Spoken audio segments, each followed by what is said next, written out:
Congresswoman Nicole Malliotakis is RAMPA TV Guest. Good morning, good afternoon. It's great to be with you, thank you. Thank you so much for having us in this very busy time. And I always want to say that you were born on November 11, Polish Independence Day. You represent a big Polish American community. I would like to ask, who are those constituents to you personally, working with them for so many years? Yeah, well, it's always great to meet people in the Polish community because they truly appreciate freedom. Like my mother, who fled communist Cuba, they fled communism as well, and so they have a real deep appreciation and gratitude for living here in the United States, and they know the difference. They know what it's like elsewhere because so many of them are immigrants themselves. But many of the first generation hear the stories of their parents, their grandparents, of what it was like living in communism, and it's. I think it's. They're just great Americans. They're great Americans, and you see it. I feel like there's a lot of similarities between, my family and the Polish families that I meet, and it's because of that reason we share that common, unfortunately, bad experience of having lived under communist rule, and they want to protect this country and our freedoms and our liberties, and that's what makes it, I think, such a great bond and a close relationship that I've had over the years. And the Polish community here on Staten Island in particular is growing. It continues to grow, and it's fantastic. So it's really, it's wonderful. I agree with you that this common experience is very bonding, and I can tell that speaking to Polish Americans too. And the issues important to New Yorkers are important to Polish American community in New York, of course. Right. What I want to talk to you about is the situation we've been in New York City, humanitarian crisis or migrant crisis. The administration of this city tells us that it's been improving recently, that the numbers are better. What is your stance on that? Well, I don't necessarily agree with that. I think it's a real man-made created crisis from the federal level and the city level. The Biden-Harris administration came in. They changed 60 executive, they made 60 executive orders that changed the border policies of President Trump. They dismantled our border, and we saw dangerous people. It's not just immigrants, these are dangerous people who are unvetted oftentimes. There are terrorists on the terror watch list. There are people who have come to New York City and have committed murder. They've shot at police officers, they assault our police officers. They commit robbery, all sorts of crime, thousands of arrests of migrants just in our city alone. You even had somebody who killed 23 people in his home country of Peru, and he was walking around New York freely. And oftentimes what we find is that these people were caught at the border, but under the Biden-Harris rules, the Border Patrol agents were directing them to release them into our interior. Then the city and the state made the problem worse. Mayor Adams, Governor Kathy Hochul have made it worse by incentivizing people to come to New York City. They're giving free hotel, they're giving free food, health care, education, college tuition. And I think it's a slap in the face to the taxpayers, who often are immigrants themselves, who have to pay for all this. $5 billion have been drained from services that we should be having, whether that be improvements to our roads, litter being cleaned up from our streets, lower property taxes, some type of relief that could be provided there, investment in our transit system, instead, or for seniors, right? Any children, seniors, this is money that could otherwise be spent and should be spent on the citizens of the United States. And the other thing that's frustrating about this is that this Biden-Harris administration has decided to kick people further down the line, right? We have many immigrants in my district who have relatives that have been waiting patiently. They follow the rules, they got attorneys, they've done everything right, they broke no laws, and they've been waiting for an immigration hearing, and they get pushed further delayed because this administration has chosen to prioritize the border crossers, who oftentimes, almost all the time, are forced, they're paying the drug cartels to come into the country. Nobody comes into the country without paying significant money. So they're enriching the drug cartels to get in here, and this is who the administration is prioritizing over the long list of immigrants who have been waiting. That's wrong. And I think many people in our community are rightfully upset by that. talking about New York City, Mayor Adams criticized federal government for being left alone. He said that problem was brought to us from the federal government, and the aides that you were mentioning, they are explaining this was needed because those people came anyway. So the New York City did what they could. And how would you respond to that too? Well, first of all, he is right to say that this was a crisis that was created by the Biden-Harris administration with their executive orders that they came in dismantling the policies of President Trump.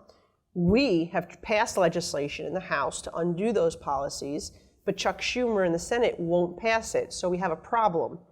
But the city has a responsibility too here because, number one, they changed the laws to make New York City a sanctuary law in which they don't cooperate with immigration and customs enforcement to have somebody here illegally who commits a crime removed.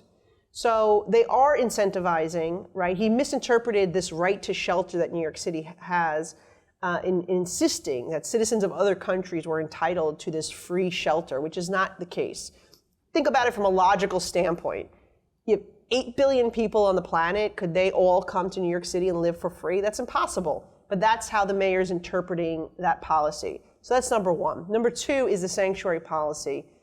He should be issuing an executive order to cancel the sanctuary policy so he can restore cooperation and allow NYPD to turn over those criminals. Instead, what's happening, criminal commits a crime, guess what? They get released, they go back to that luxury hotel room that you and I are paying for. It's wrong. So I think that if Schumer would have passed that legislation, this would have been done. Had Trump won a second term and we didn't have this administration in, this would have never happened. And the mayor does bear responsibility, as does Governor Hochul, for continuing to incentivize and harbor people who are here committing crimes and they're here illegally. I'm wondering if the New York City administration reached out to you because you were advocating for to change those sanctuary law cities. You had a whole press conference. I remember that. That was a big initiative. Have they reached out to you to tackle that problem? They have not. I mean, the mayor has indicated that he does want to get rid of the sanctuary law, that he disagrees with it. However, he's got this radical left city council who put the law in place. It's very hard for him to get it fixed now. That is why I say if I were the mayor, I would have just done executive order to halt that sanctuary policy so he can do what he needs to do. Let these crazy groups sue him if they want, but he should have been more forceful, insisting that we're not going to allow dangerous criminals to be walking our streets. We had a 13-year-old girl raped in Queens. We had horrific things happen, a woman in Coney Island.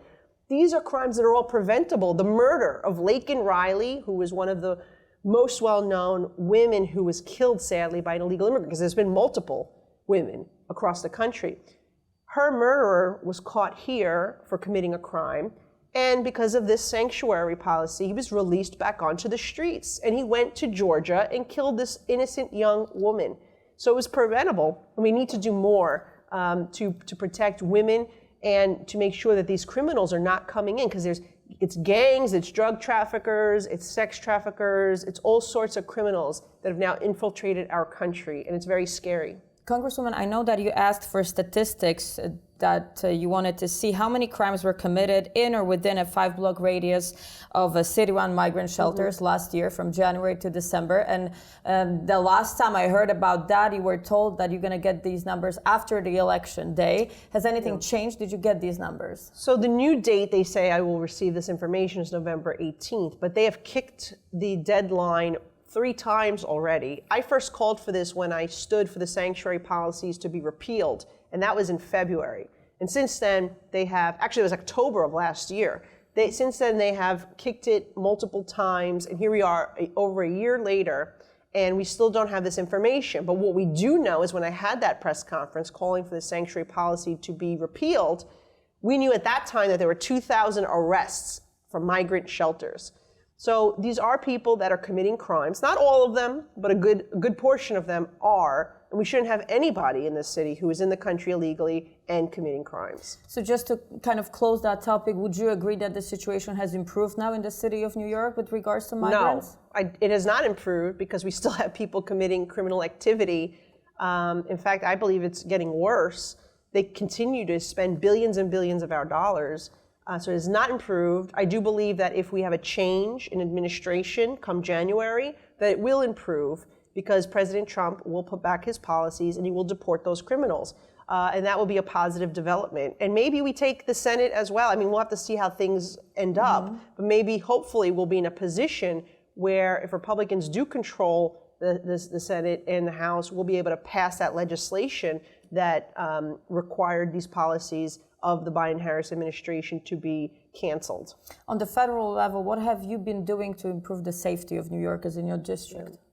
So from my perspective, I always said I was going to go to Washington and fight for funding for our police. So many politicians were calling to defund the police. I made the commitment. I would go to Washington and fight for money to give them equipment, and that's exactly what we've done. We've delivered millions of dollars for their canine unit for counterterrorism, for forensic equipment, for protective gear, for vehicles, for security cameras, trauma kits. We've done a lot, and we're really the only one from New York City that has earmarked that type of funding for the NYPD. So whatever I can do to advocate to give them the tools and resources they need to do their job is great, but we need the laws to be changed. And unfortunately, here in New York, that's the state legislature that we've been pushing to fix the bail law, fix the raise the age law. Instead, what they do is they keep passing more laws that make it easier for criminals to operate. So that's an issue that the people should be discussing with their state legislature. Congresswoman, I want to ask you, President Donald Trump, recently he gave this impression that once elected, he will help Mayor of New York City, Eric Adams, to straighten the city, that the mayor can count on him. This was a big deal in the debate, of course, around Eric Adams himself. Mayor declined to follow the rhetoric of the Democratic Party to call Mr. Trump fascist. What do you think about this, and what do you think, how do you respond to that? I'm very curious. What do you think about it? How you look at it? How important that is? Is that important? Well, obviously, Eric Adams does not have a good relationship with the current administration, the current President Biden and Kamala Harris. It's been a lot of friction there. I think that he will probably be able to work better with President Trump because they have the same goal in wanting to clean up this mass illegal migration and not have this burden and strain on the city of New York. And the only way we're going to do that is if we secure the border. And so I think there's a common viewpoint there that the border should be secure. We should not have this mass illegal migration that has been created by this current Biden-Harris administration. So I think that they could very well have a better working relationship, which would be great because at the end of the day, the people suffer. And regardless of whether we're Republicans or Democrats, we should work together to find these solutions. The problem that I've seen is that so many in the Democrat Party support this craziness, right? They support open borders. They support defunding the police. They support this putting people in shelters at taxpayer expense instead of helping people the right way. I'm very proud in my office to have helped many people become United States citizens. We've helped people with work authorization, with green cards. If they live in this district and they're here legally, we will help them.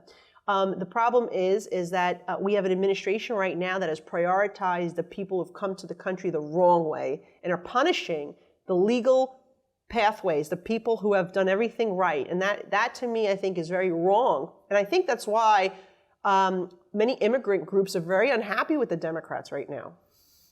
And that is very important. Thank you for saying that. I want to change the topic because what was of interest to me, I saw that in September, you organized a roundtable about the mail theft. Yes. And that's very personal to our community. In July, we had a Polish mail carrier robbed at gunpoint. That was not in your district. That was in Ridgewood, or Maspeth, I should say. But then I asked the NYPD, I asked the New York City administration, they declined to kind of like confirm that this is a pattern, that's what's happening.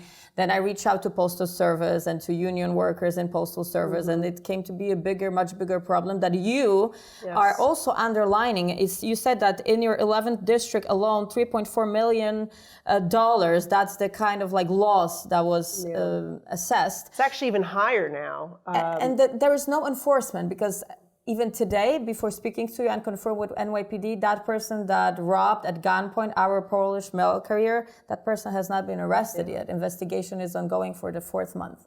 So I wanted to ask about that because it seemed like it's important to you too. On a federal level, that has to be tackled, obviously.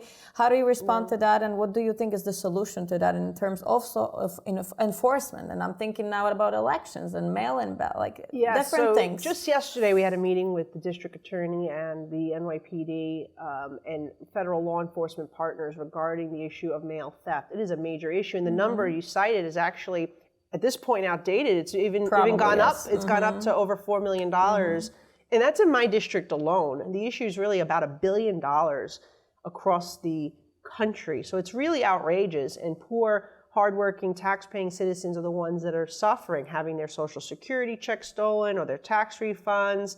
And so we're working diligently on this issue. We're again, it's a complicated issue. It is being investigated. And we're hopeful that there'll be some type of resolution. But the best way that people can protect themselves is by using direct deposit to receive any type of checks that are coming from the government. So if you usually, and that's about 20% of the country, that it does not have direct deposit. We need those people to modernize the way they receive their payments from the government so that way they are not the next victim. But yeah, I think in general, we want to encourage our law enforcement to investigate and arrest people, but it's very discouraging, I imagine, for NYPD or for law enforcement when they arrest somebody and they're released back onto the street the next day because of a ridiculous law that our governor and legislature put in place. Is there anything that can be done from your point of like a congresswoman in that? Because that is the no cash bail reform is, everybody's blaming whatever's going on that. Yeah. And they're saying that this is not why. Well, but their issue is that they haven't been able to find the perpetrator, right? They haven't been able to make an arrest to begin with. And so that's obviously the NYPD needs to do the investigation and find out who it is so they can go after them. My issue is when they arrest a person, they don't go to jail. And that is because of the state laws that are lax and releases people right onto the streets. Now, we're trying to see if there's a way we can increase federal penalties for assaulting postal workers. We have legislation with Andrew Garbarino of Long Island that we're working on with the union that represents our postal workers and letter carriers. So we'll see if we'll be able to get some traction with that to increase penalties. But at the end of the day, a lot of these crimes are charged at the state level. We need the state to not weaken the laws, but strengthen them. The last question I have for today is your message to our community, to listeners, viewers, for the election day, because it's such an important election, no matter who people vote for. I'm wondering if there is a message that you would like to leave people with when they go to vote on November 5th or earlier. Yeah, well, look, I think it's just important for people to be involved in the process, make sure that their voices are heard.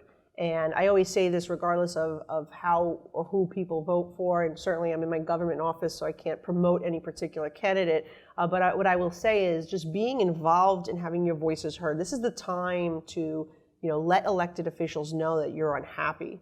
And if you're unhappy, you need to also know where they stand and how they voted, so you can know who to hold accountable. But I have full faith that the Polish community will come out in large numbers and participate in this activity, particularly because they know how important it is, because they fled places where you did not have a say, right, in your government, like my mother fled. And that's part of the reason why my mother, who escaped communist Cuba, is so passionate about electing your leaders, because she didn't have that ability. And so now this is a very important election, and if people want to see a change, then they need to get out there. Thank you very much for finding time, Congresswoman Malliotakis, and have a great election day. Well, I appreciate it. Usually I start by saying dzień dobry, but I didn't get to say my favorite Polish phrase. But I think honestly, the Polish community has been wonderful. They are such nice people. I feel like I have a lot of commonality with them, and they've been always so supportive and gracious. And so I look forward to meeting more along the way over the next few days. Thank you very much, Congresswoman Nicole Malliotakis with RAMPA TV Guest. Thank you. Thank you. Thank you.